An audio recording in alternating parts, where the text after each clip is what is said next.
Go ahead, Jeff. You talked last week about how you expected the run defense in particular to be pretty much pick up where you left off. Tell us how you thought you did Saturday.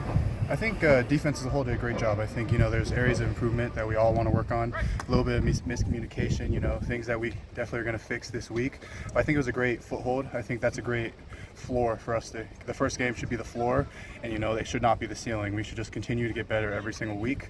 In terms of run defense, I think the D-line, we did a great job. I think we did good enough. I don't think we did our best. I think there's still a lot more we could have done. But as our good GM said, a way to tell if the D-line did a great job is if the linebackers were making a ton of plays, and I think our linebackers did an amazing job. I know Cade was out there showing out, and so I was very happy with him. But of course, the D-line wants to always improve as a whole, and defense in general just is going to always get better every game. You mentioned during fall camp that having Vic and TB calling plays would be the best of both worlds. Now that you have a game under your belt, what were some of the best things that they've done and kind of helped you guys set you up for success? I think that was a great mix of pressures, in terms of, pressures with good coverages, but also a good amount of max drops, and then having a bunch of guys back there. I think they mixed it in very well, and then the adjustments they made. You could see Coach TB and Coach Soto working off each other at halftime, on the sideline, communicating with each other what they saw worked, what they saw didn't work, things that we need to emphasize on the sideline, stuff they need to watch for, stuff that the offense was giving us that maybe we haven't seen. And so they did a great job adjusting to what we were given and then what we were doing to improve upon the next play and get the best call out there for us. And what's kind of some of your input that you give to them? Because obviously you're seeing it, you're experiencing it right there, right then and there. What happened on your end in terms of trying to give them information? I think for us, it was the communication between the different players and the coaches, telling what we felt, what we saw with ourselves. Of course, we have iPads now and we can watch the play, but what we're seeing, if we're hearing any calls being made, if we're seeing anything, pre-snap tendencies before the play happens, stuff that kind of communication. And then also they're asking us, how did that feel? How did that play call feel into that? Did you feel like they're getting out really quickly, or do you feel like you can get across? They're just, we're relaying information back and forth. It's a conversation, between coach and player of how we can put the best call out there and play the best defense and make the best stop. And then, recommendations I'd have for them is just for both of them to keep communicating the same way they have. They've done a great job being able to just mesh together and, bring out the best of both worlds. And so that's my only recommendation, is to keep that relationship and keep doing that through the season.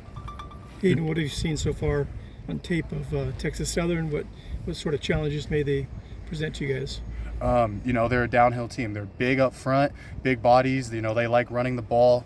So, it starts up front for us. We got to stop the run. We got to knock back. We got to get penetration, and we got to just get those 3 and outs. It's something we really want to work on. Are those fundamentals for the D-line and our front seven. The small things that we saw during our last week's game that we can just improve upon. Every team comes out here to play their best, and I know they're going to come out here and play their very best against us, and we cannot slack in any way against any competition that we play. I'm really excited for them, and I think they're going to come out here and play their hardest, and we got to match that and exceed it even. What have you seen from the quarterback? I'm really excited to play. We emphasize their run game. They're a big run team, but there are also some drop back passes in there, and they love that quick game, and so we got to be ready to get our hands up on the D line, be ready for those short routes, a little bit of play action, but just be ready for those quick concepts for us, getting our hands up and knocking balls down. You guys did it. If there was one quibble from an overall really good defensive standpoint on Saturday night, was you had only 1 sack. But sometimes that's kind of a direct effect of what the game plan is to stop, because you can't stop everything. So was it 1 sack because maybe you were quite good, or was it 1 sack because your main goal was to stop the run and you can't stop everything? I think our defense mentality, no matter what, is job 1A is always stopping the run. Job 1A is, our standard. We always want to stop the run, but that doesn't mean that job 1B, hitting the quarterback, getting the sack, isn't important. I think that's something that we want to improve upon. I think that's something that an area we can massively grow through this season, and I think it's something we're going to focus on in these upcoming games, that we want to improve on those transitional rushes, getting off edges and just getting on an edge of a guy. I think that's something we really want to work on as a whole defense. I think we did a great job pressuring him and making him drop back with a lot of depth, but I think there's always room for improvement for us. Guys, let's go to Matt on the phone, give him a chance, and then we'll wrap it up after that. Hey, Matt. During camp, pretty good. During camp, we talked talked about, some of the new guys getting an opportunity. Obviously, you guys, beyond just the young guys, you had some new players that were getting their first chance to play with you guys. How important was it for, a number of guys to get their feet wet, and what maybe stood out to you about, some of those newcomers?